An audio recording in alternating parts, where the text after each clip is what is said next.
नमस्कार। बिहार की बात में आपका स्वागत है। मैं हूं पंकज कुमार। इस खास पेशकश में हम चर्चा करने जा रहे हैं कि निशांत कब पार्टी को संभालेंगे या निशांत कब नीतीश की जगह लेंगे।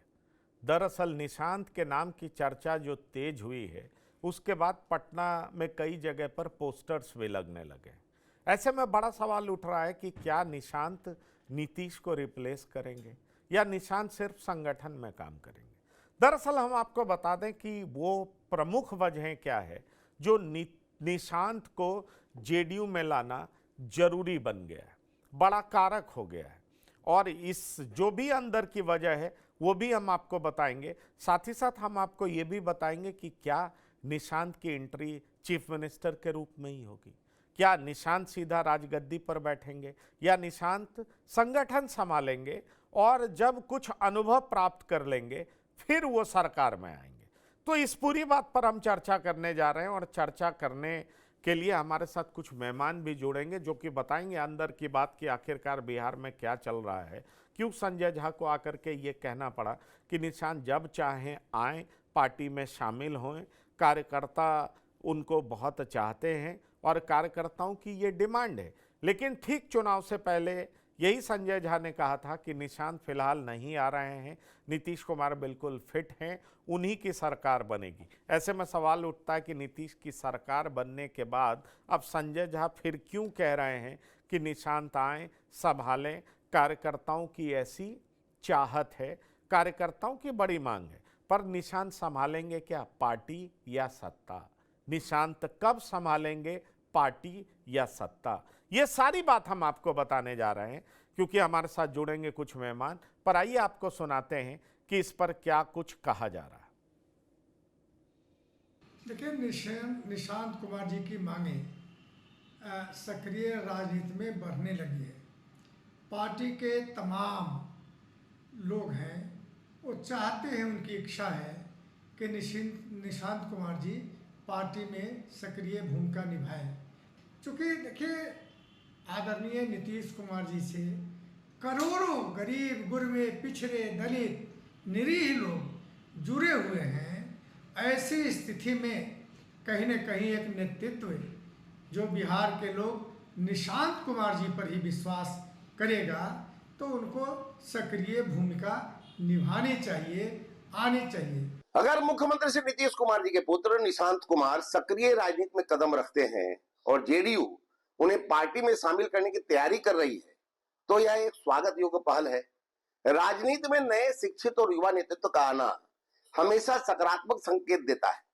बिहार के विकास के लिए हर वो युवा चेहरे का स्वागत है जो साफ नीयत, सकारात्मक सोच और बेहतर भविष्य के विजन के साथ आगे बढ़ना चाहता है। निशांत जी की छवि शांत, सादगीपूर्ण और जमीन से जुड़ी रही है। ऐसे लोगों का राजनीति में सक्रिय होना लोकतंत्र के लिए हमेशा लाभकारी होता है। नीतीश कुमार जी के सुपुत्र निशांत कुमार को कल तक जो भारतीय जनता पार्टी और जनता दल यू के नेता कहा करते थे कि नीतीश जी का ही नेतृत्व सक्षम है, अब वो स्वयं कहने लगे हैं कि निशांत कुमार चाहें तो राजनीति में आ सकते हैं, हम उनका स्वागत करने के लिए तैयार हैं। आखिर निशांत कुमार को राजनीति में लाने का सोच इस तरह से डेवलप कैसे हो गया? निशांत कुमार कल तक लोगों के लिए ये प्रस्तुति के रूप में आता था कि नीतीश कुमार ने कभी भी अपने परिवार को संरक्षित नहीं किया, अपने परिवार को आगे नहीं बढ़ाया दिया। लेकिन अब वही निशांत कुमार जो नीतीश जी के सुपुत्र हैं, उनको राजनीति में लाने की इतनी जल्दी और बेचैनी क्यों हो गई? निशांत कुमार जी का बिहार की राजनीति में स्वागत है। वो बिहार के मुख्यमंत्री के बेटे हैं। भारत एक लोकतांत्रिक देश है और यहाँ हर किसी को अधिकार है कि वो अगर अपना कैरियर राजनीति में बनाना चाहता है वो आए। सबसे पहले तो मैं चाहता हूँ कि वो पार्टी में आए और पार्टी उनको कौन सा पोस्ट देती है ये तो वक्त तय करेगा, लेकिन निशांत कुमार का भारतीय राजनीति में स्वागत है। चलिए, भारतीय राजनीति में स्वागत है, इस तरह की बात तो हो रही है। हमारे साथ कुछ मेहमान जुड़े हैं, उनसे आपका परिचय करा दें।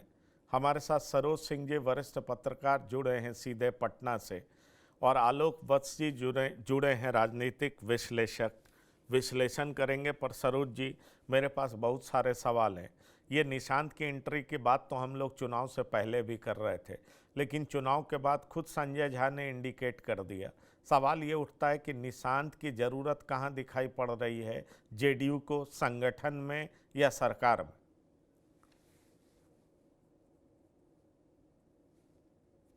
अनम्यूट जोड़ने करिए। की जरूरत हाँ जी, बोलिए बोलिए, आवाज आ रही है, बोलिए।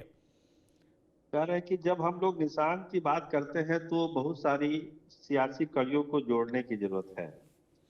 आपने खुद कहा कि चुनाव से पहले भी हम लोग चर्चा करते थे कि निशांत आएंगे, तो निशांत को आना नहीं था, हम लोग कह रहे थे। एक मोटी लाइन जो जेडीयू के अंदर है कि जब तक नीतीश कुमार हैं एक्टिव पॉलिटिक्स में, तब तक निशांत की एंट्री नहीं होगी। ये लाइन जेडीयू की है। लेकिन क्या ये लाइन बदल सकती है? सवाल यही अभी बिहार में और पटना में पूछा जा रहा है। आपको ध्यान होगा कि एक जो सीक्रेट मीटिंग हुई है अमित शाह, ललन सिंह, संजय झा और बिहार के एक सीनियर ब्यूरोक्रेट की, जिसकी खबर इंडियन एक्सप्रेस में भी छपी, उसमें अमित शाह ने दो टूक पूछा कि नीतीश कुमार का एग्जिट प्लान क्या है। उनके खराब हेल्थ को देखते हुए आप उनका एग्जिट प्लान हमको बताइए। तो एक सवाल दाग दिया अमित शाह ने, जिसका जवाब जेडीयू को लोगों को देना है। तो निशांत की जो आप चर्चा सुन रहे हैं, जो संजय झा ने एयरपोर्ट पर कहा, क्या वो अमित शाह का मैसेज है कि जनता दल का मैसेज है? इसको समझने की जरूरत है। लेकिन जहां तक चीजों को हम समझ पा रहे हैं वो यही है कि नीतीश कुमार के रहते निशांत की एंट्री ना हो, ये जेडीयू के लोग चाहते हैं, नीतीश कुमार भी चाहते हैं। लेकिन जो दबाव भारतीय जनता पार्टी की तरफ से दिया जा रहा है, खासकर अमित शाह की तरफ से दिया जा रहा है कि भाई नीतीश जी को आप साइड करिए, वो जिसको रिकमेंड करे उनको लाइए, भाजपा का मुख्यमंत्री बनाइए, निशांत को जो देना है वो हम लोग दे दें। ये चीजें आगे बढ़ रही है बहुत तेजी से और इसी पर सियासत भी घूम रही है। आमतौर पर निशांत किसी राजनेता के साथ नहीं जाते आते, लेकिन एयरपोर्ट पर आपने संजय झा के साथ देखा पूरे देश ने उस बाइट को। इसका मतलब समझने की जरूरत है। निशांत कुमार की खुद बहुत दिलचस्पी राजनीति में नहीं है, वो बोल देते हैं, बयान दे देते हैं, अलग बात है। लेकिन क्योंकि जनता दल यूनाइटेड को भी बचाना है, पार्टी को भी बचाना है, मैसेज भी देना है, तो निशांत को एक विकल्प के तौर पर जनता दल यूनाइटेड देखता है। सरोज जी, ये बात ठीक है। हम आपको बताएं, दरअसल जब हम पटना में चुनाव से पहले ये सवाल जब हमने उपेंद्र कुशवाहा जी से पूछा था, तो उन्होंने कहा था, देखिए आप ये सवाल कर रहे हैं तो ये बेहतर होगा जेडीयू के लोग बताएं। लेकिन हमने पूछा कि आप भी नीतीश कुमार के ज़बरदस्त एसोसिएट रहे हैं, एक समय तो लोग आपको जेडीयू का फ्यूचर मानने लगे थे, लेकिन अब तो आप जेडीयू से बाहर हैं। तो उन्होंने मुझे जवाब दिया था, देखिए पुरानी बात छोड़ दीजिए, पर नीतीश कुमार के आगे दिक्कत ये है कि अगर वो निशांत को नहीं लाते हैं तो पार्टी नहीं बचा पाएंगे, और अगर निशांत को ले आते हैं तो छवि नहीं बचा पाएंगे। तो ये नीतीश कुमार को तय करना है कि वो अपनी छवि बचाना चाहते हैं या पार्टी बचाना चाहते हैं। तो मैं आपसे यही जानना चाह रहा हूं, हमारे साथ संतोष जी भी जुड़ गए हैं, वरिष्ठ पत्रकार हैं, आपका बहुत स्वागत है। पर सरोज जी, मैं आपसे ये जानना चाह रहा हूं कि क्या जेडीयू सोच नहीं पा रही है कि नीतीश कुमार की छवि बचाई जाए या पार्टी बचाई जाए? क्योंकि कहा यह जाता है कि अगर ऐसा नहीं किया गया तो कई सारी ऐसी पार्टियां हैं जो इसकी भेंट चढ़ गई हैं, जिन्होंने सही समय पर फैसला नहीं लिया। जैसे शोषित समाज दल की बात होती है कि शोषित समाज दल जो है, अगर उसको उत्तराधिकारी मिल गया होता तो आज बिहार का सबसे बड़ा ताकत होता, लेकिन शोषित समाज दल ने अपना उत्तराधिकारी नहीं चुना और इसलिए स्थिति बड़ी खराब हो गई। और इसीलिए कहा जा रहा है कि नीतीश कुमार अगर अपना उत्तराधिकारी नहीं चुनेंगे तो स्थिति ये हो जाएगी, इतना नुकसान हो जाएगा कि उसकी भरपाई मुश्किल है।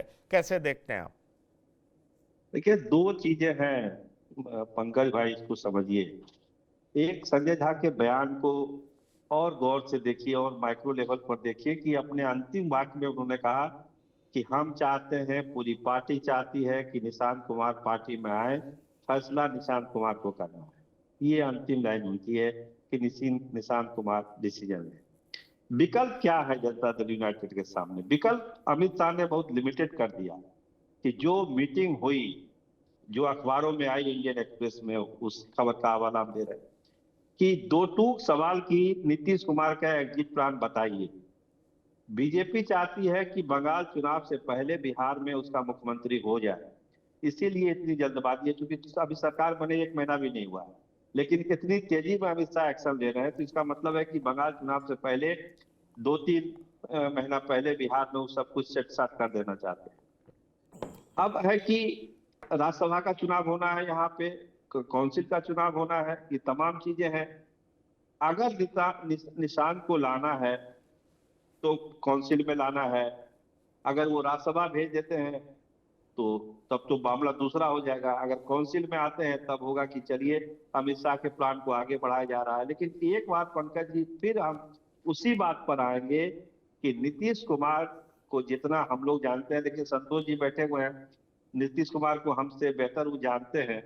नीतीश कुमार अपने एक्टिव पॉलिटिकल लाइफ में अपने बेटे की एंट्री किसी कीमत पर नहीं होने देंगे। हम रिपीट कर रहे हैं, किसी कीमत पर नहीं होने देंगे।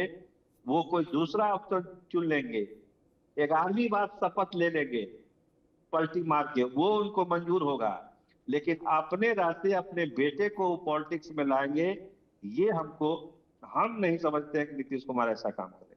नहीं, पर नीतीश कुमार ऐसा काम करेंगे मुझे लगता है संतोष जी जवाब दे ही दें। आप दोनों लोग पटना से जुड़े हैं, फिर हम आलोक वत्स जी से भी पूछेंगे आखिर चल क्या रहा है जेडीयू में। क्या नीतीश जी वाकई आने नहीं देंगे या अब छवि को पीछे रखेंगे और पार्टी बचाने के लिए आगे आएंगे और इसलिए निशांत को लाएंगे? देखिए, नीतीश जी और उनके नवरत्न के अलावे जनता दल यू का एक एक व्यक्ति चाहता है कि निशांत राजनीति में आए, और सब लोग की अरे चिंता तो जनता दल यू को बचाना है। नवरत्न तो तभी तक है ना जब तक नीतीश जी हैं। नीतीश जी हटे तो नवरत्न की राजनीतिक हैसियत क्या है जेडीयू में? ये बात तो हकीकत है ना। हाँ, इसीलिए नवरत्न नहीं चाहते हैं कि निशांत राजनीति में आए, और नीतीश कुमार भी नहीं चाहते हैं। नीतीश जी जब तक स्वस्थ हैं और जब तक उनकी मतलब राजनीतिक सूझबूझ कायम है, जब तक वो हैं, मुझे नहीं लगता है कि नीतीश जी निशांत को राजनीति में अपने रहते हुए लाएंगे। हाँ, वो इस तरह से करेंगे, वो राजनीति से अनएक्टिव होंगे, राजनीति से संन्यास लेंगे या इनएक्टिव हो जाएंगे, तब भले निशांत को राजनीति में ला सकते हैं। हाँ, पार्टी और संगठन में दबाव, पार्टी का हो, अध्यक्ष का, सभी लोग का दबाव हो तो संगठन में कोई जिम्मा दे सकते हैं, और नहीं तो जैसा उनके अभी जो नवरत्न सुझाव दे रहे हैं अमित शाह के दबाव में, जैसे अमित शाह जी ने कहा कि भाई एग्जिट प्लान क्या है, तो जो अभी नीतीश जी के जो नवरत्न जो बात कह रहे हैं वही नीतीश जी कर रहे हैं। मतलब थोड़ा बहुत तो अपना करते ही हैं, डिसीजन अपना लेते ही हैं, जब उनकी सुबह शाम अपना डिसीजन लेते हैं, लेकिन अब एक उम्र के इस पड़ाव पे है नीतीश जी कि खुद डिसीजन नहीं ले पाते हैं। कई डिसीजन है जो नहीं ले पाते हैं, और सभी घरों में कोई भी बूढ़ा बुजुर्ग हो जाते हैं तो एक डिसीजन लेने की क्षमता जो साथ में रहते हैं उन्हीं के कहने पर चलते हैं। तो फिलहाल मुझे नहीं लगता है कि नीतीश जी बेटा को निशांत जी को राजनीति में लाएंगे। हाँ, भाजपा का दबाव हो, बाकी लोगों का दबाव हो तो अनचाहे मन से उन्हें ला सकते हैं आने वाले दिनों में, और मुझे लगता है कि इस 5 साल में नीतीश जी इनएक्टिव होंगे और निशांत राजनीति में एक्टिव होंगे। और वो भी भाजपा के दबाव में भी, अभी नीतीश जी जो भी कर रहे हैं देखा जाए तो भाजपा के दबाव में या नवरत्न के दबाव में, कहा जाए तो जो भी डिसीजन ले रहे हैं वो कर रहे हैं। नहीं तो नीतीश जी फ्री बिजली के खिलाफ थे। नीतीश जी फ्री में बिजली, सदन में उन्होंने कई बार कहा कि कम कर दीजिए लेकिन फ्री बिजली मत दीजिए, लेकिन फ्री बिजली उन्होंने दिया। और 10-10 हजार रुपया, इसके भी नीतीश जी खिलाफ थे कि भाई किसी को पैसा दिया जाए, लेकिन उन्होंने दिया। लेकिन इसी तरह से अब उम्र का ये पड़ाव है कि भाजपा के दबाव में वो राजनीति में आ सकते हैं निशांत, नहीं तो नीतीश जी की इच्छा शक्ति होगी तो नीतीश। चलिए, आप ये बात कह रहे हैं, आप नीतीश जी की इच्छा शक्ति नहीं है। आप बने रहिए, बहुत सारे सवाल हैं। डॉक्टर संजय भी आ गए, लेकिन सरोज सिंह मैं आपसे एक सवाल लूंगा, उसके बाद जाऊंगा आलोक जी के पास। आलोक जी का स्वागत करता हूं। डॉक्टर संजय आ गए, आपका भी बहुत स्वागत है। ये जो आप कह रहे थे कि अमित शाह इफेक्ट है, ये अमित शाह इफेक्ट बंगाल चुनाव के बाद कितना ज़्यादा ताकतवर होगा? क्योंकि अगर हम दूसरे नज़रिए से देखें, अगर आप नीतीश कुमार की मर्जी के बगैर सत्ता हस्तांतरण कराने का प्रयास करती है बीजेपी, तो इसका नुकसान बंगाल में भी होगा। बंगाल में भी कुर्मी की संख्या बड़ी अच्छी है, ये मैं आपको बताना चाहूँगा। और साथ ही साथ उत्तर प्रदेश में तो ये बड़ा फैक्टर बन जाएगा। और राजनीति में कहते हैं ना कि कुछ अगर नैरेटिव सेट हो गया कि बीजेपी अब कुर्मी को हटाना चाह रही है, कोयरी को सत्ता देना चाह रही है, जैसा केशव प्रसाद मौर्य के लिए उत्तर प्रदेश में बोलते हैं, यहाँ हरियाणा में आपने देखा सैनी साहब सीएम बने हुए हैं, तो ये नैरेटिव भी बीजेपी को परेशान कर सकता है। मैं यही कहानी जानना चाह रहा हूँ कि दरअसल जेडीयू में नीतीश के बाद जो फैसले लेने की क्षमता रखते हैं, जिनको इन्होंने नवरत्न कहा, वो आखिरकार सोच क्या रहे हैं और एनडीए में चल क्या रहा है? देखिए, नीतीश के नवरत्न हो या उनके पार्टी के बड़े अधिकारी हो, देखिए वो सबकी भूमिका तभी तक है जब नीतीश कुमार जो है कुर्सी पर बैठे हुए हैं। सब लोग जानते हैं अगर नीतीश कुमार हट गए, ललन सिंह का कोई महत्व नहीं बिहार की राजनीति में। संजय झा वार्ड का चुनाव नहीं जीत सकते हैं, तो उन लोग का कोई मतलब नहीं है। नीतीश जी के पावर से ही वो लोग अपनी शक्ति प्रदान कर रहे हैं, अपनी शक्ति दे रहे हैं। लेकिन जो हम जिस मीटिंग की हम लोग चर्चा कर रहे हैं उसमें जब अमित शाह ने पूछा तो ये दो लोग कुछ नहीं बोले, ना संजय झा बोले ना ललन सिंह बोले तो वो बिल्कुलेट बोला कि क्या करना चाहिए। तो ये लोग तो चाहते ही हैं कि भाई कि नीतीश कुमार रहे, अभी कोई बेटा उठा का एंट्री नहीं हो, हम नहीं हो, जैसे चल रहा सिस्टम उसको चलने दिया जाए। लेकिन दबाव इतना है भारतीय जनता पार्टी की तरफ से, अमित शाह की तरफ से, कि भाई इनको कोई ना कोई फैसला लेना होगा। इसीलिए संजय झा ने अमित शाह की भावना एयरपोर्ट पर बता दी कि भाई अब निशांत को फैसला लेना है। लेकिन जेडीयू में पत्ता भी नहीं हिलेगा अगर नीतीश कुमार नहीं चाहेंगे तो। इसीलिए हम कह रहे हैं कि जो कुछ भी होगा, कितना भी सलाहकार कुछ बोल दे, जो छवि है परिवारवाद के खिलाफ जो लड़ाई लड़ते हैं नीतीश कुमार, उसको वो नहीं डैमेज होने देंगे। देखिए, चुनाव प्रचार में हम लोग जब जाते थे, प्रचार के दरमियान चुनाव में, तो लोग क्या कहते थे गांव दूर के लोग कि देखिए कैसा आदमी, इतना बढ़िया आदमी है, अपने बेटे को भी कुछ नहीं बना रहा है, मतलब त्यागी आदमी है, सन्यासी आदमी है। दूसरा तो अपना बेटा के लिए मर नहीं, रहा तो है। आप कहना चाह रहे हैं कि बेटे को संगठन में भी नहीं लाएंगे सरोज जी, आप ये कहना चाह रहे हैं नीतीश कुमार? नहीं, संगठन में की गुंजाइश बनी हुई है, लेकिन हमारा ये कहना है पंकज भाई कि संगठन में आने से अमित शाह का क्या फायदा है? जो चीजें बिहार में होनी है वो भाजपा के दबाव में हो रही है। आप निशांत को संगठन में ले आइए, राष्ट्रीय अध्यक्ष बना दीजिए, यूपी का प्रभारी बना दीजिए, बंगाल का प्रभारी बना दीजिए, उससे अमित शाह का कोई लेना देना नहीं है। दिक्कत है कि बिहार में जेडीयू कैसे बचेगी। अगर एक्टिव मोड में निशांत कुमार नहीं रहेंगे तो संजय झा, ललन सिंह या उमेश कुशवाहा के भरोसे तो पार्टी नहीं बचेगी, क्योंकि नंबर 1 की कुर्सी पर जो बैठा हुआ आदमी है उसी से जनता दल यूनाइटेड चल रहा है। चलिए जिस दिन ये वो कुर्सी हट गई सब खत्म।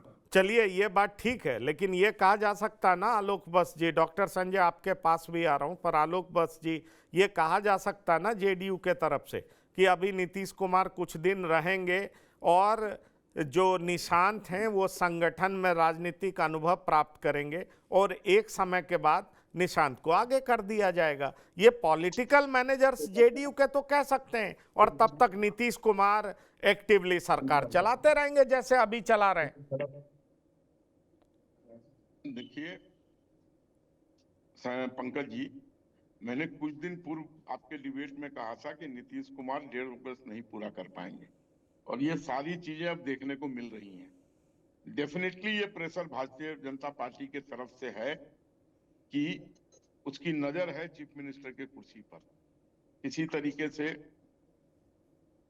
और जहां तक रही नवरत्नों की चर्चा की थी संतोष जी ने, है नवरत्न, लेकिन ये नवरत्न अपने को लगभग बीजेपी में एक तरीके से सेट कर चुके हैं। अगर ये दाव नहीं चला या ये दाव जबरदस्ती चला, क्योंकि जिस व्यक्ति की चर्चा हो रही है निशांत, आज तक राजनीति से उनको कोई लेना देना नहीं रहा, किसी पब्लिक फोरम पे वो दिखाई नहीं दिए। कहां तक पढ़े लिखे हैं मुझे नहीं मालूम, क्योंकि कभी वो बात भी प्रदर्शित नहीं हुई, लेकिन जरूर पढ़े लिखे होंगे ऐसा मैं मानता हूं। लेकिन जिस तरीके का परिवारवाद का परंपरा चल गया है बिहार में, मुझे लगता है कि अगर उनकी ताजपोशी होगी तो और कोई नहीं तो कम से कम उनके जात वाले तो उनको एक्सेप्ट कर ही लेंगे, जैसे ये चिराग पासवान को एक्सेप्ट कर लिया। और महिलाओं का भी रुझान हो सकता है कि आपके पिताजी ने हम लोगों के लिए बहुत कुछ किया है, आप भी करेंगे इस तरीके की मान्यता से। वो एक संभावना है बिहार में एस्टेब्लिश हो जाने की, लेकिन ये तय है कि नीतीश बाबू को 1-1.5 साल से ज्यादा नहीं, चलिए आप कह रहे हैं, पर सरोज जी तो कह रहे हैं कि बंगाल चुनाव से पहले ही हटाना चाह रही है बीजेपी, और अमित शाह इस तरीके से जल्दी में है। पर डॉक्टर संजय, नीतीश कुमार तो आज तक दबाव तो माने नहीं है, नीतीश कुमार दबाव मानने के लिए जाने नहीं जाते हैं। अभी भी हम बीजेपी को माइनस कर दें और सब पार्टी को साथ ले आए तो पर भी नीतीश कुमार के पास 126 नंबर हो जाता है, मतलब मैजिक फिगर तो पूरा हो जाता है। और नीतीश कुमार जब 43 उनके पास था तब वो अल्टा पल्टी कर लेते थे, तो अभी तो उनके पास संख्या बहुत ज़्यादा है। और दूसरी तरफ अगर हम हटा भी देते हैं, बीजेपी के साथ एलजेपी चली जाए, जीतन राम मांझी चले जाएं, फिर भी नीतीश कुमार 126 विधायक अपने पास करके सत्ता में रह सकते हैं। आपको लगता है कि जो सरोज जी कह रहे हैं कि अमित शाह का दबाव है या बीजेपी का दबाव है, उसके आगे नीतीश झुकने वाले हैं? ऐसी कोई परिस्थिति बनती हुई दिखाई पड़ रही है आपको?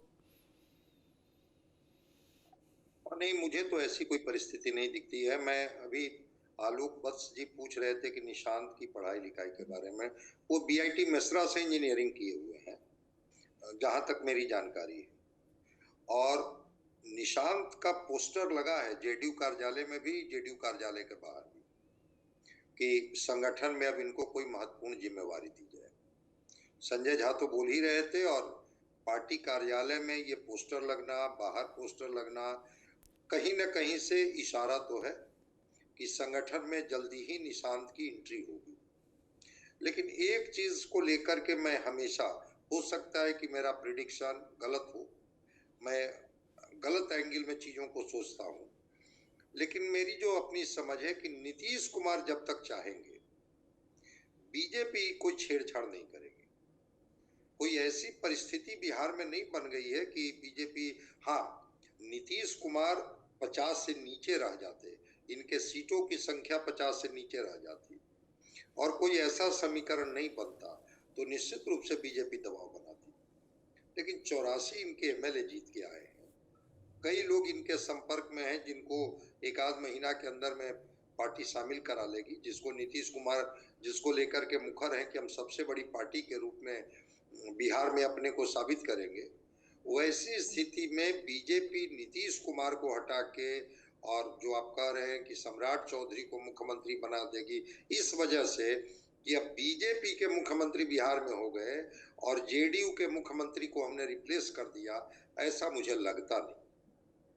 वैसे राजनीति में कब कौन सी संभावना बन जाए वो मैं नहीं जानता हूं, लेकिन नीतीश कुमार, मैं उस समय चुनाव के वक्त भी कहता था कि ये एकनाथ शिंदे, आप नीतीश कुमार को मत मानिए, ये महाराष्ट्र नहीं है, ये बिहार है। और बिल्कुल आपसे मैं सहमत हूं जो आप कह रहे हैं कि अगर बीजेपी, अगर चिराग पासवान, अगर जीतन राम मांझी, ये सब लोग भी किनारे हो जाएंगे, तब भी नीतीश कुमार, आरजेडी तो दोनों बाहें फैला करके समर्थन करने के लिए तैयार है, कांग्रेस समर्थन करने के लिए तैयार है, एआईएमआईएम समर्थन करने के लिए तैयार है, तो बसपा तो शायद मिल ही जाएगी, आईपी गुप्ता इनके साथ खड़े ही हैं। क्यों बीजेपी ऐसा रिस्क लेगी? हमको तो नहीं लगता है कि बीजेपी कोई इस तरह का रिस्क लेगी। और नीतीश कुमार जिस तरह से, मैं कहता हूं कि एक्टिव नहीं, अभी ओवर एक्टिव दिख रहे हैं। अब सदन में जब मैंने उनका भाषण सुना, जिस तरह से उन्होंने कहा कि प्रोटीन बूस्ट बिहार हो गया, अंडे के उत्पादन में, मछली के उत्पादन में, मीट के उत्पादन में, दूध के उत्पादन में, देखिए बिहार की क्या स्थिति है। सदन के बाहर जिस तरह से ये 50,000 करोड़ रुपए की बात कर रहे हैं कि हम 5 साल में इन्वेस्ट करेंगे, और पूरा जिस तरह से रोड मैप ऑफ ब्लूप्रिंट जारी कर रहे हैं इंडस्ट्रियलाइजेशन का, क्या लगता है कि नीतीश कुमार कोई फेयरवेल चाह रहे हैं या सेफ एग्जिट चाह रहे हैं, इसलिए इतना ओवर एक्टिव हो गए हैं? मुझे ऐसा लगता नहीं नहीं, है कि चलिए, नीतीश आपको ऐसा लगता नहीं है डॉक्टर संजय, पर एक सच और भी है जो मैं सरोज जी आ रहा हूं आपसे भी पूछूंगा, पर मैं पहले संतोष जी से पूछ लूं। संतोष जी, एक सच ये नहीं है क्या कि ये नवरत्न का भी वैल्यू तभी तक है जब तक इस तरह की सरकार है? अगर बीजेपी पूरे तरीके से हावी हो जाएगी या उसका सीएम हो जाएगा और नीतीश कुमार इनइफेक्टिव हो जाएंगे, तो इन नवरत्नों की वैल्यू, राजनीतिक हैसियत उस तरह की रहेगी क्या? ये समझना बेहद दिलचस्प है। आखिरकार ये जो सेतु का काम करते हैं, चाहे कल आरसीपी सिंह हो, आज कोई और हो, ये जो बीच में मीडिएट करते हैं जेडीयू और बीजेपी के बीच में, इनका वैल्यू तो तभी तक है जब तक मीडिएशन की जरूरत है। अगर ये खत्म हो गया तो ये इतने इंपॉर्टेंट कहाँ रह जाएंगे? देखिए, नीतीश जी के नवरत्न में जो लोग हैं उसमें ज्यादातर भाजपा की बी टीम ही है, और जो नीतीश जी के शुभचिंतक है वो नहीं चाहते हैं कि नवरत्न हावी हो, और नवरत्न की चले तो जदयू का विलय बीजेपी में करा दे। लेकिन मनीष वर्मा है और श्रवण कुमार हैं, ये लोग चाहते हैं कि भाई निशांत राजनीति में आए, और जनता दल का सब लोग चाहते हैं, और यही वजह है कि निशांत को आगे लाया जा रहा है। निशांत एक्टिव हो रहे हैं ड्यू टू मनीष वर्मा।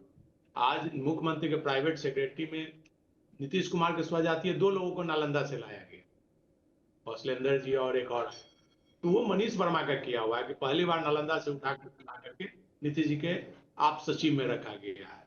तो मनीष वर्मा अपनी राजनीति कर रहे हैं कि नीतीश जी की पार्टी को जीवित रखा जाए, भाजपा में विलय ना किया जाए, निशांत को आगे किया जाए। आज जो भी निशांत मॉडल आगे आ रहा है तो मनीष वर्मा के देन है, मनीष वर्मा एक्टिव है, और भाजपा तो चाहती है कि नीतीश जी को हटा दे, उसका बस चले तो आज हटा दे, लेकिन नीतीश जी का जो जनाधार है, जो बेस है, यही कारण है कि भाजपा कुछ नहीं कर पा रही है, महाराष्ट्र की तरह नहीं कर पा रही है। और उनके नवरत्न जो हैं उनमें से तो ज्यादातर जान ही रहे हैं। संजय झा भाजपा से ही आए हैं, अमित शाह के कहने पर ही उनको लिया गया था, नीतीश कुमार ने खुद कर दिया है। ललन सिंह अरुण जेटली के खास थे संजय झा, पहले रूढ़ी जी के यहाँ थे, उसके बाद अरुण जेटली के यहाँ, उसके बाद फिर यहाँ संजय झा। तो वो भाजपा से जुड़े हुए हैं और वो सेतु का काम कर रहे हैं। और चुनाव में गठबंधन की बात हो या मंत्रिमंडल विस्तार की बात हो या होम मिनिस्ट्री देने की बात हो, उसमें संजय झा, ललन सिंह और जो दीपक प्रसाद है जो ब्यूरोक्रेट है, ये लोग हावी रहे। इन लोग के कहने पे ही उधर गया, नहीं तो नीतीश जी होम मिनिस्ट्री कभी नहीं देते। तो अभी नवरत्न का दबाव है और नवरत्न चाह रहे हैं कि भाई सत्ता का, भाजपा के दबाव में नवरत्न ऐसे नहीं चाहते हैं, लेकिन अमित शाह जी के आगे किसी की चलती नहीं है। जो अमित शाह कहेंगे वही नवरत्न करेंगे, यही स्थिति है। लेकिन निशांत के लिए जनता दल का एक एक वर्कर, एक एक एमएलए चाहता है कि निशांत राजनीति में पर ठीक है, पर सरोज जी निशांत क्या चाहता है? निशांत खुद क्या चाहते हैं? ये एक सवाल उठ खड़ा होता है ना। निशांत चाहते हैं कि भाई अब विरासत हमको मिले, राजनीतिक विरासत मिले। जैसे तेजस्वी यादव का इंटरेस्ट था तो उनके माता पिता ने उनको दिया, चिराग पासवान को इंटरेस्ट था तो वो अपने चाचा से लड़ करके भी पिता की अनुपस्थिति में पार्टी पर पूरी तरह से पकड़ बनाए। जहाँ तक संतोष सुमन का सवाल है तो संतोष सुमन की पॉलिटिकल ग्रूमिंग जीतन राम मांझी कर रहे हैं। अब जहाँ तक निशांत कुमार का सवाल है तो इनका केस अलग इसलिए है, आप कहते हैं कि जब तक नीतीश रहेंगे ये नहीं आएंगे, और नीतीश नहीं रहेंगे तो ये तभी आएंगे ना जब इनकी राजनीतिक महत्वाकांक्षा होगी, इनकी चाहत होगी। इसको लेकर के भी कंफ्यूजन है कि वो पॉलिटिक्स में आना नहीं चाहते या आएंगे, क्या करेंगे? निशांत क्या सोचते हैं? देखिए पंकज जी, निशांत का पॉलिटिकल इंटरेस्ट अगर बहुत ज्यादा होता तो इसी चुनाव में कहीं ना कहीं से वो चुनाव लड़ जाते। निशांत खुद नहीं चाहते हैं कि सक्रिय राजनीति में उनकी कोई भूमिका हो। अगर वो इच्छा होती दिल में तो कब के वो राजनीति में आ गए होते, एमएलए बन गए होते, एमपी बन गए होते, मंत्री बन गए होते। लेकिन ऐसी कोई इच्छा दिखती नहीं है। लेकिन जैसा अभी आप खुद कह रहे थे कि समय, परिस्थिति, राजनीतिक हालात बहुत सारे डिसीजन को बदलता है। तो जब निशांत कुमार के ऊपर भी दबाव है कि भाई पार्टी को बचाना है, आपके पिताजी ने जिस पार्टी को बनाया, जो पार्टी के अभी 85 विधायक हैं, उसको बचाना है, पार्टी को बचाना है, तो आपको अपनी राय बदलनी पड़ेगी, ना चाहते हुए भी आपको पॉलिटिक्स में ज्वाइन करना पड़ेगा। तो ना चाहते हुए भी निशांत को एंट्री लेनी पड़ेगी अगर उस तरह की परिस्थितियां बनेगी। तो आज की जो परिस्थिति है, नीतीश कुमार जैसा कि संजय भाई ने कहा कि सुपर एक्टिव मोड में है। आज भी वो गए हैं बक्सर के इलाके में, सवेरे सवेरे निकल गए बक्सर के इलाके में, रोज कहीं ना कहीं दौरा कर रहे हैं, सुपर एक्टिव है। तो नीतीश कुमार तो ये मैसेज दे रहे हैं कि हम पूरी तरह से फिट हैं। भाजपा का ग्राउंड क्या है कि फिजिकली धीरे धीरे वो अनस्टेबल हो जाएंगे, मेंटली अनस्टेबल हो जाएंगे। अगर नीतीश कुमार को इस ग्राउंड के अलावा और किसी ग्राउंड को हटाना होता तो बीजेपी अभी हटा लेती, उसके ज्यादा विधायक थे, आराम से वो अपनी सरकार बना सकते थे। माइनस नीतीश भी वो सरकार बीजेपी बना सकती थी, लेकिन इसके बावजूद नीतीश कुमार को सीएम बनाया कि मैसेज गलत ना चला जाए, मैसेज सही जाना चाहिए। क्योंकि बंगाल का चुनाव सामने है, मैसेज गलत ना चला जाए कि आप अपने सहयोगियों से ट्रीटमेंट ठीक नहीं करते। नायडू के पास क्या मैसेज जाता, छोटी छोटी पार्टियों के साथ क्या मैसेज जाता कि आप चुनाव लड़ते हैं साथ में, बाद में आप धोखा दे देते हैं। तो अगर अभी इस बार अगर नीतीश कुमार को बीजेपी ने माना है कि आप मुख्यमंत्री बनिए, कम विधायक रहते हुए भी, भले 4-5 ही कम है, कम तो है, और वैसी परिस्थितियां जब बीजेपी के पास अपना फिगर है सरकार बनाने का, माइनस नीतीश कुमार, फिर भी नीतीश कुमार को उन्होंने लेके आए। अब एक ही ग्राउंड है उनका, हेल्थ ग्राउंड। जो मीटिंग हुई है उसमें भी हेल्थ ग्राउंड का ही हवाला दिया गया है कि भाई हेल्थ ग्राउंड, उनका हेल्थ खराब है, इस वजह से उनको एग्जिट प्लान उनका होना चाहिए, उनको खुद उसको लागू करना चाहिए, बाकी तो और कोई दिक्कत नहीं है। तो नीतीश कुमार इसी को तो परसेप्शन को बदलना चाह रहे हैं कि हम पूरी तरह फिट हैं, हम तो रोज काम कर रहे हैं, रोज दौरा कर रहे हैं, रोज घोषणाएं कर रहे हैं, हम तो 3-3 नए विभाग बना रहे हैं, हमको 1 करोड़ नौकरी देनी है। हम कहाँ फिजिकली अनफिट है, मेंटली अनफिट है, चलिए, हम तो फिट है। तो भाजपा के उसी ग्राउंड को ही तो काट रहे हैं नीतीश कुमार कि आप जो तर्क दे रहे हैं गलत है, हम फिट है पूरी तरीके। चलिए, वो फिट हैं, वो फिट हैं, पर एक हमेशा हमने देखा है डॉक्टर संजय कि जो भी उनका उत्तराधिकारी माना जाता था वो पता नहीं ऐसा हाशिए पे गया कि दिखाई नहीं पड़ा। आरसीपी सिंह है उत्तराधिकारी, आरसीपी सिंह की बैंड बज गई। आप देख लीजिए शरद यादव दिवंगत हो गए, बेचारे कहीं के नहीं रहे, उनकी भी स्थिति ऐसी हुई। उसके बाद आप तीसरा नाम देख लीजिए, मनीष वर्मा के बारे में कहा जाने लगा, उनकी स्थिति ऐसी कर दी गई कि एक विधानसभा का टिकट भी उनको नहीं दिया गया। पर्दे के पीछे से वो निशांत कुमार को जितना आगे करना चाहें, लेकिन जैसे ही मनीष वर्मा घूमना शुरू किए बिहार, आपको याद होगा हर जिले में जा रहे थे, काडर से मिल रहे थे, उसके बाद अचानक एक ऐसी खबर आई और मनीष वर्मा को साइड कर दिया गया।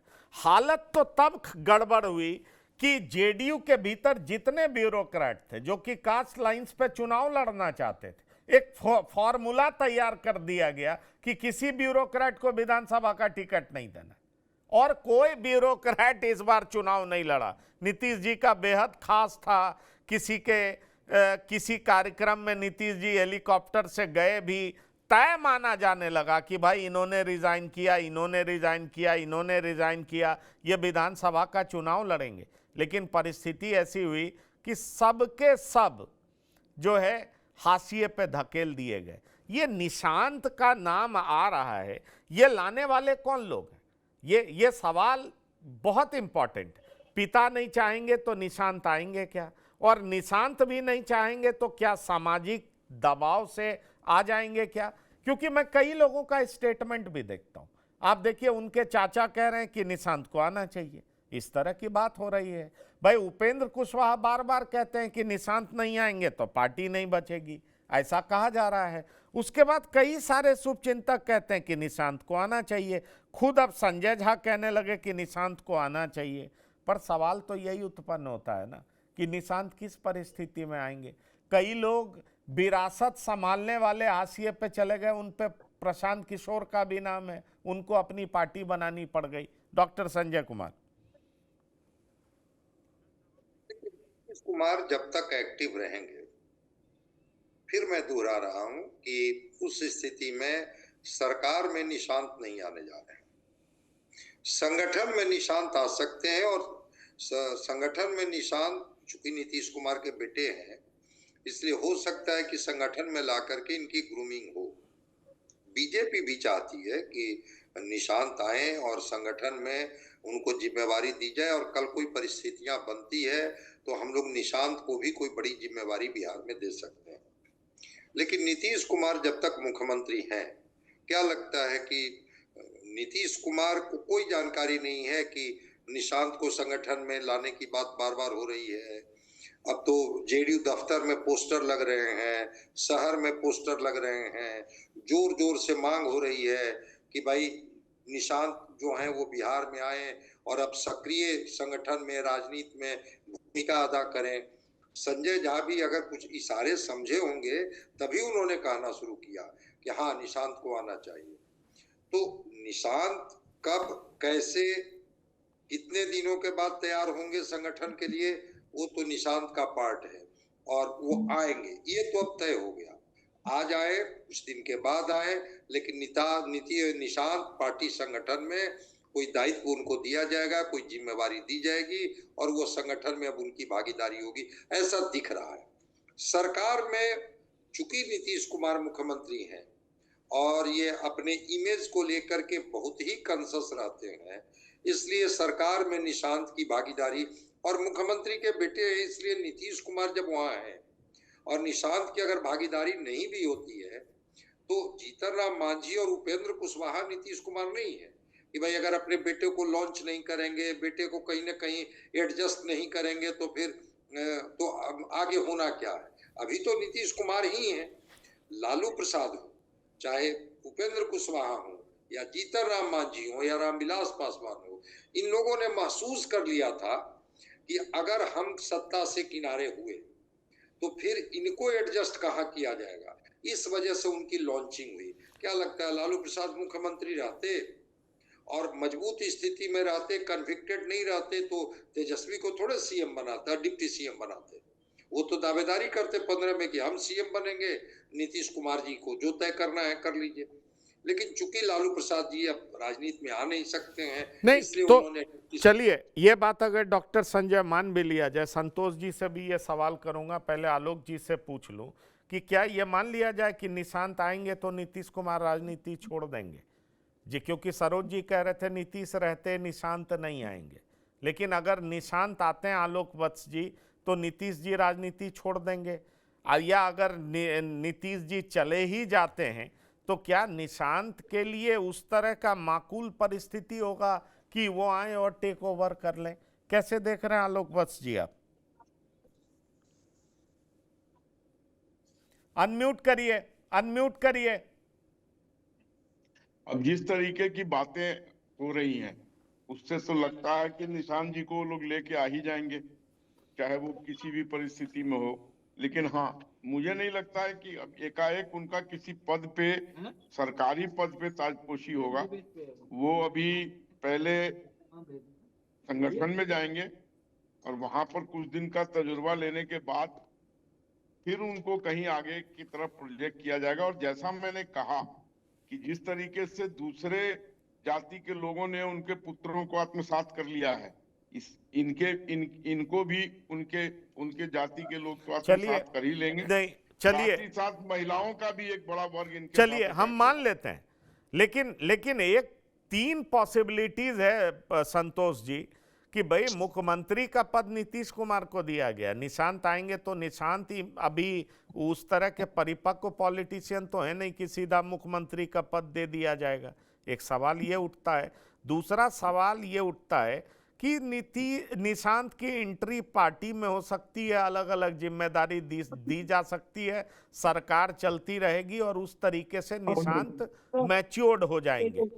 लेकिन इस सब के अलावा एक सवाल और उठता है जो बड़ा गंभीर सवाल है कि अगर निशांत नहीं आए, क्योंकि अभी सरोज जी कह रहे थे और लोग भी कह रहे थे निशांत नहीं आए तो जेडीयू खत्म हो जाएगी।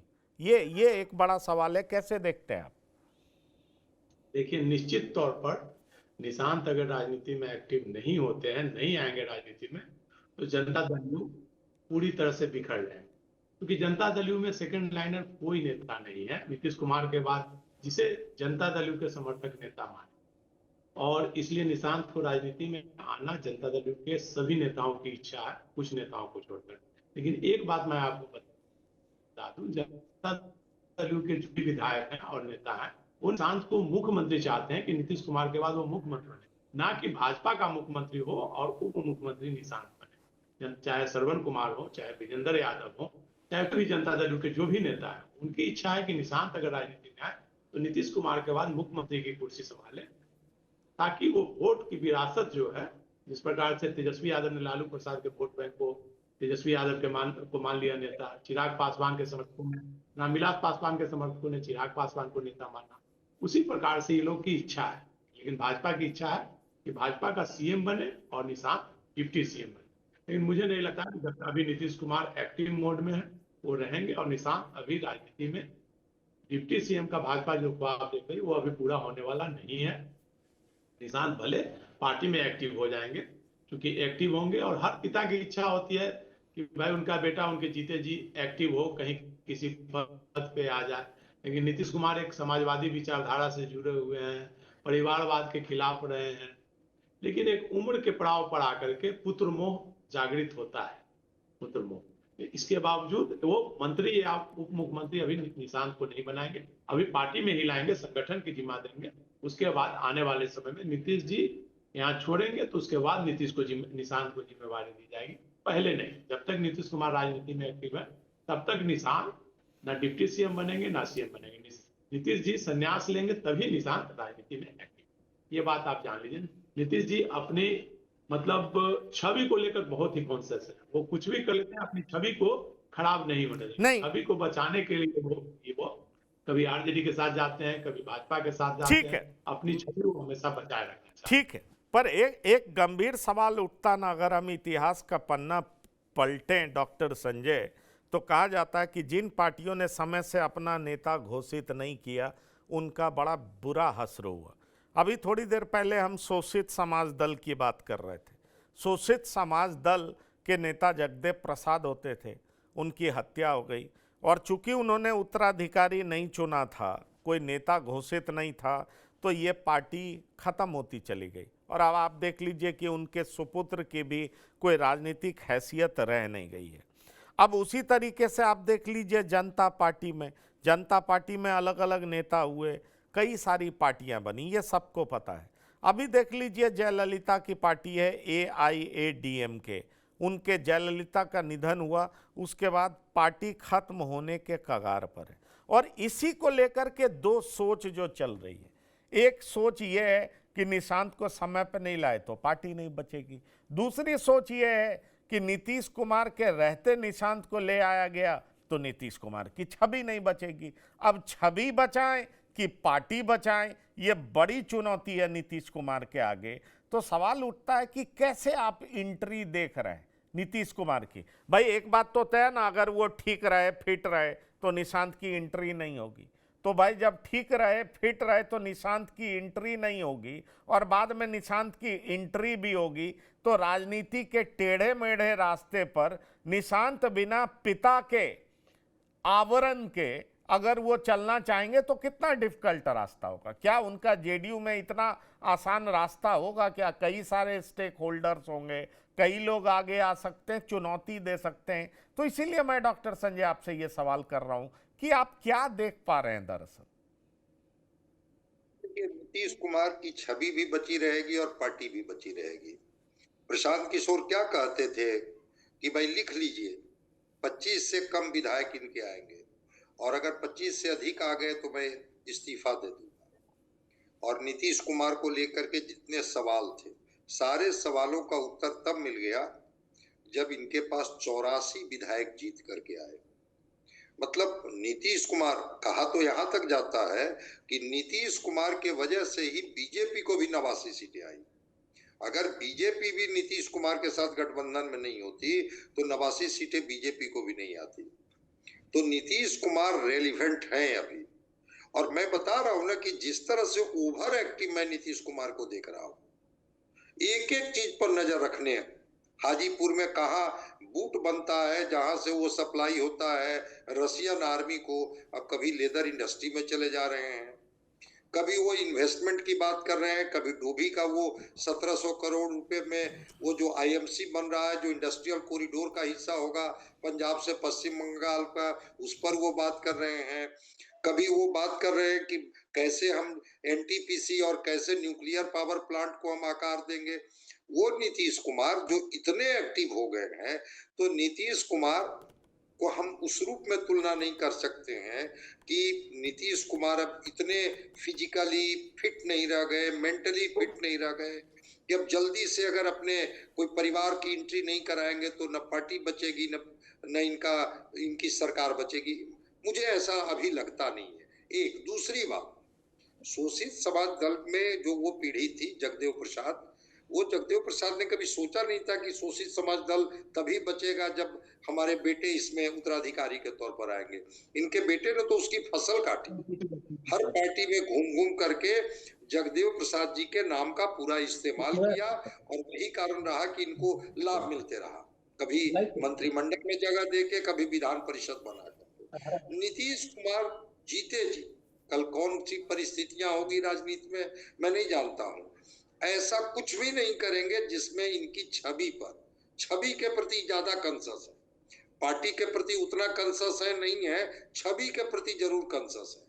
तो निशांत को बैकडोर से एंट्री कराने की कोशिश संगठन में की जा रही है और मैं आश्वस्त हूं कि निशांत 1 से 2 महीने के अंदर में पार्टी में उनकी एंट्री हो जाएगी। कौन सा पद उनको मिलेगा या अभी उनका ट्रेनिंग पीरियड चलेगा, क्या होगा मैं नहीं जानता हूँ, लेकिन जब जिस तरह से पोस्टर और वहां पर ये चीजें चल रही है, नीतीश कुमार कहीं ना कहीं से राजी हुए हैं, तभी इस तरह के प्रयोग हो रहे हैं, तभी कार्यकर्ताओं में इतनी हिम्मत है कि इस तरह की चीजों को उन्होंने करना शुरू कर दिया है। पार्टी कार्यालय में उनकी तस्वीर लगानी शुरू कर दी है निशांत की, कि आप आइए और हम लोग वेलकम करने के लिए आपको तैयार हैं। लेकिन नीतीश कुमार एक्टिव हैं, अभी एक्टिव दिख रहे हैं और अभी बीजेपी 27 में राष्ट्रपति का चुनाव है, उत्तर प्रदेश का चुनाव है, 26 में बंगाल का चुनाव है। बीजेपी अभी कोई ऐसा प्रयोग नहीं करेगी, अमित शाह चाहे जितनी बैठकें कर लें, जिससे कि उनके वोट बैंक पर असर हो।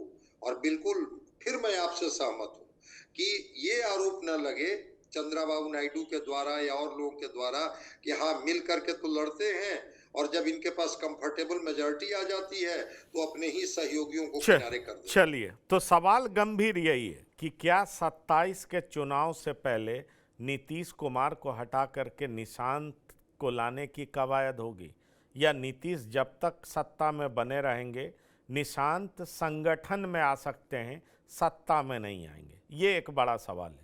लेकिन अगर ऐसा होता है तो इससे बीजेपी के मंसूबे कैसे पूरे होंगे? और बड़ा सवाल ये भी है कि क्या बीजेपी कोई ऐसा जोखिम उठाएगी कि उत्तर प्रदेश का विधानसभा चुनाव हो, बंगाल का विधानसभा चुनाव हो और उससे पहले नीतीश कुमार पर दबाव बना करके बिहार की सत्ता से उस नीतीश कुमार को हटाया जाए? मुझे तो ऐसा नहीं लगता। लेकिन एक बड़ी बात सामने जरूर आई है कि महीने 2 महीने में निशांत संगठन की जिम्मेदारी संभाल सकते हैं और संगठन और सरकार में कैसे समन्वय कायम हो इसका प्रयास कर सकते हैं और साथ ही साथ अपनी पार्टी को मजबूत कर सकते हैं। बिहार की बात में शिरकत करने के लिए आलोक वत्स जी, डॉक्टर संजय कुमार, संतोष सिंह जी, बहुत बहुत धन्यवाद और शुक्रिया। तो बिहार की बात में इतना ही। ताज़ा तरीन खबरों के लिए आप लगातार देखते रहिए TV9। धन्यवाद, नमस्कार।